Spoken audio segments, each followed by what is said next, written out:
Welcome back to the Art Room. Mrs. Larrabee here. This week we're going to be talking about a very famous artist. His name is Vincent Van Gogh. We're going to be looking at one of his most famous pieces of artwork, Starry Night. Here's the supplies that you need for this week. You'll need your coloring supplies, scissors, glue, and 2 sheets of paper. You have some options here. If you have construction paper at home, you could grab 2 sheets of construction paper.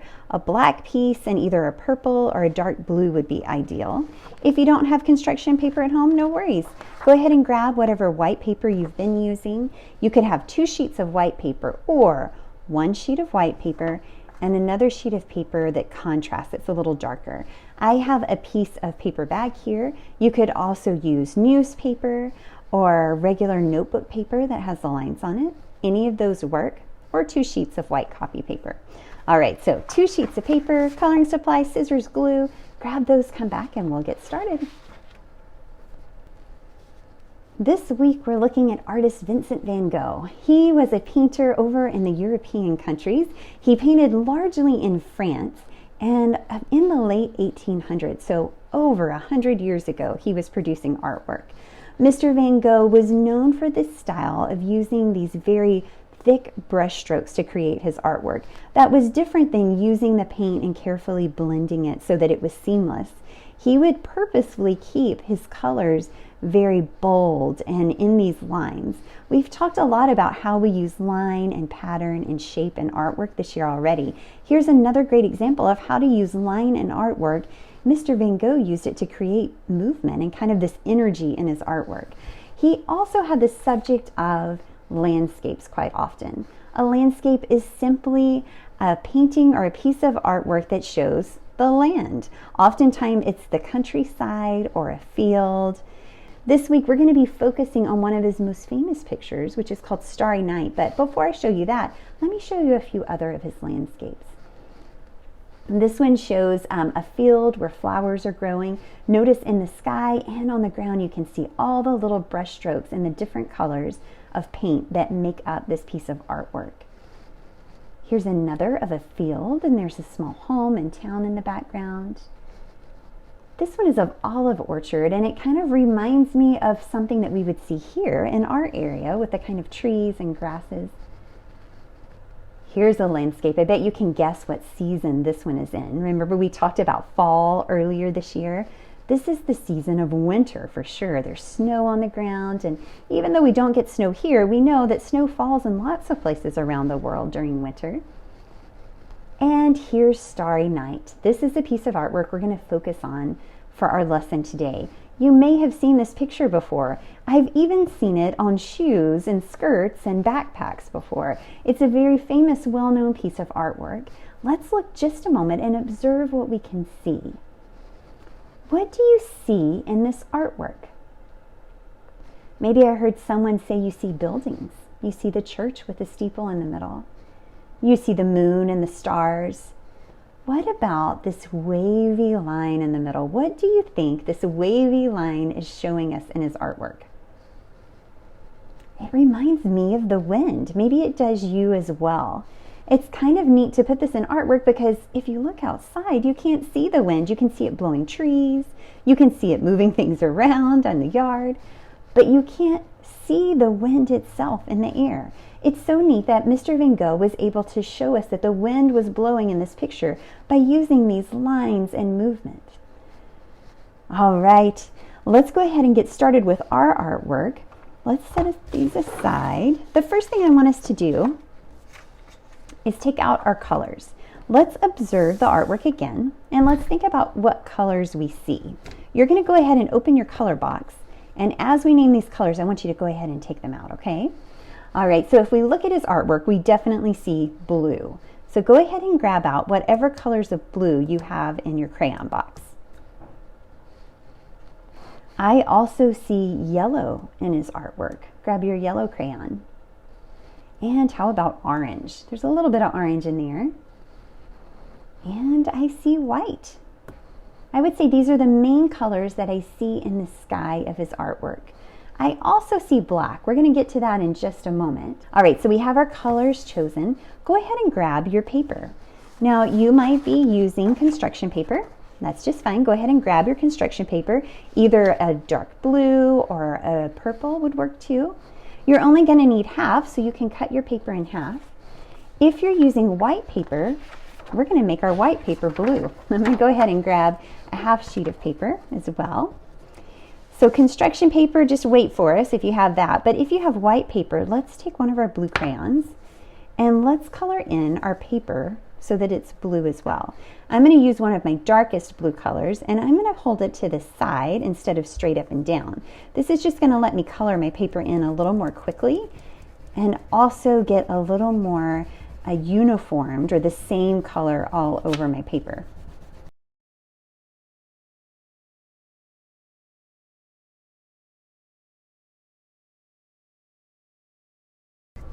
All right, we have our blue paper colored in. If you have construction paper, thanks for waiting for us while we got our paper turned blue. I'm going to be demonstrating on my blue paper that I've colored in, but if you have construction paper, you'll be using your construction paper right now. Let's look at a couple of elements or a couple of things that we see in his artwork. We've already named that we see the wind and that we see these the glowing stars and the moon. We're going to start adding that into our artwork, but first we're going to do something called air drawing. That's where, instead of using my crayon, I'm going to use my finger to place where I'm going to put things and to practice drawing them. The first thing I want us to practice is that wavy line in the sky that we see for the wind. Go ahead and take your paper, take one finger, and we're going to start on the corner. I'm kind of near the top, and I'm just going to make a wavy line with the circle in the center that just gets smaller and smaller. Let's try it again. A wavy line with a circle on the end that gets smaller and smaller. All right, after you've done that a few times, let's pick up that dark blue crayon again, and let's draw it in on our picture. So I'm going up a little more. I'm about halfway on my paper. So I'm leaving this bottom part blank for now. And I'm starting near the top, and I'm going to make a curvy, wavy line with a circle on the end that gets smaller and smaller as it goes around. If you notice in his artwork, he has one big whoosh, and then he has a smaller one underneath. Go ahead and trace that with your finger as well. I'm going to make a wavy line with a circle underneath. This one's just a little smaller. All right, we've sketched in, drawn in our wind. Let's add the moon to the corner. You notice something about the moon. It's not a round moon, it's a crescent-shaped moon. Here's how we do that. You're going to start drawing a circle, but you're only going to draw half of it. And then we're going to start back at the tip, and we're going to connect them with a curved line. This is called a crescent shape. He also has these stars in the sky, and they look like small little dots. So go ahead and add some stars to your sky, wherever you would like to place those. All we've done with our blue crayon is we've sketched them in. We're going to come back and add color in just a moment. Notice that I've left the bottom of my drawing blank because we're going to come back and we're going to add the ground in a little bit later. All right, now that you've drawn in the wind, you've drawn in your crescent-shaped moon, and you've drawn in your stars, we can start to use our colors and our lines to create this movement and this effect that Mr. Van Gogh used. I'm going to stick with my blue, and I'm going to start by drawing my dotted lines around my wind. Here's what I mean by that. He used brush strokes that were small and dashed, kind of like this line. I call this a dashed line or a dotted line. And he would follow around the shape that he had made for the wind. So just like we had made this swoosh line and a little bit of a curl at the end, he would follow with his paintbrush with these little dashed lines to make that same shape. Our wind is getting bigger, isn't it? Make sure that you do the same to this little burst of wind down here with your dashed lines. We're going to go over this a few times, and each time we're going to go out a little bit further. Here's what I mean by that. I've made a line here. Now I'm going to go out even further. I'm making the wind get bigger. You get to decide how much wind is in your picture.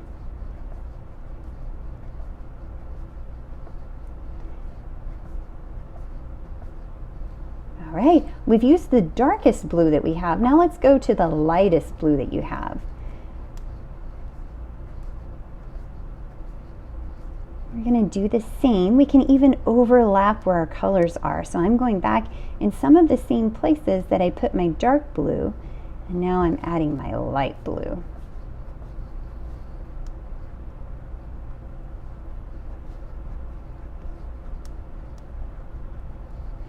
Add a little more underneath. This is kind of a relaxing project to do.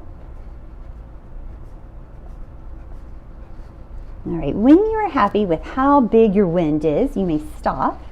I've used 2 shades of blue, but I do have a few more here in my coloring box, so you could go in and add more colors of blue if you want. This is more values or more shades of the same color. All right, now that we have our wind, oh, and my friends that are using construction paper, you could go back and add a line of white. It doesn't show up as well on the colored paper where we colored in the background, but if you're using construction paper, the white will show up very nicely. So don't forget to use your white as well. Okay, now that we have our wind, let's go up and let's start with our stars and our crescent moon. I'm going to start with yellow.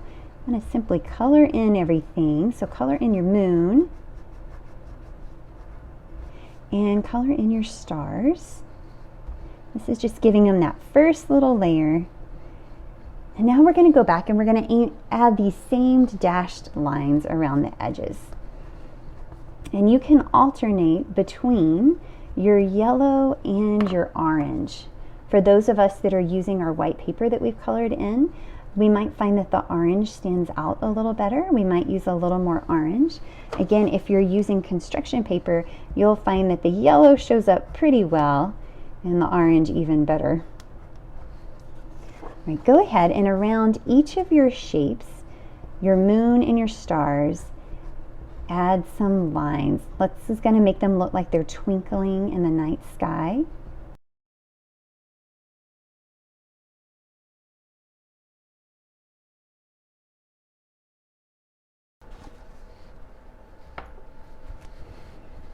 All right, so we have our background done. Here's what it looks like. I used a little bit lighter colors and they showed up a little different. And here's what it looked like when I did it on construction paper. So we have our wind, we've used our dash lines to make it look like our stars and our moon are glowing. The last thing that we need to do is add the foreground, or what's in front of our picture. In Mr. Van Gogh's case, he has a tree and he has these hills with a city underneath. We're going to do something called a silhouette. It's where we just trace the outside edge of what we see and we leave everything else black. It's almost like using the shadow of something. So for this, you'll either use your black construction paper or your newsprint, or in my case, I have a piece of paper bag. Go ahead and grab what supply you're going to use for your ground, for your silhouette, and let's grab one of our crayons. I'm going to grab a lighter crayon here, and I'm going to draw the silhouette. You have some choices here. You could draw the hills. If you want to do it like Mr. Van Gogh, I'm going to try that again. He has this tree that goes straight up and down, and then he has some hills in the background. So we could air draw again. We can draw the tree that goes straight up. We could draw the hills. If you just wanted to add hills to yours, you could just add a wavy line. Okay. You could actually trace it out if you would like to with your crayon. Or you can just take your scissors and start cutting. All right. I'm going to cut along the line. Remember that I keep my scissors up and down and I let my paper do the turning. There's a big turn right there, and then I turn my paper again. I'm opening and closing my scissors as I go. And here's my wavy line. All right, so here's my silhouette. Let me scoot a couple of these examples out of the way. So here's one with just the hills. Here's the one that I've been working on in our lesson today. I'm going to add it. Oh, it covers up too much of the sky. Let me show you. So I can just simply cut off the bottom as much as I want to make it a little bit lower. There we go. If you can see your pencil line, then you can always flip it over so that that's hidden on the back if you would like. I don't mind. I'm going to leave mine there. And then we're going to glue it down. Okay, if you're using liquid glue, we say dot dot, not a lot. If you're using a glue stick like I am, then just remember we want to go around the edges because that's what we need to lay down. We need all these little edges to have glue on them. So I've just outlined it with my glue stick. You could outline it with your glue and little dots. I'm going to place it on my picture. I like to turn it over and give it a little rub on the back, massage the back. We did this in some of our other projects. It just helps the glue stick a little better. And I have a little extra here that I can cut off. And there we have it. We've created our own landscape in the style of Vincent Van Gogh in Starry Night. Whichever supply you used, I hope that you had fun with it. I'm sure it turned out beautifully. If you have time, you can always send me a picture. I love to see your artwork. I hope you guys take a look outside today. Look at how the trees move, how the wind moves. Think about how you could show that in your artwork, just like Mr. Van Gogh did as he used his line to show movement. I'll see you guys next week.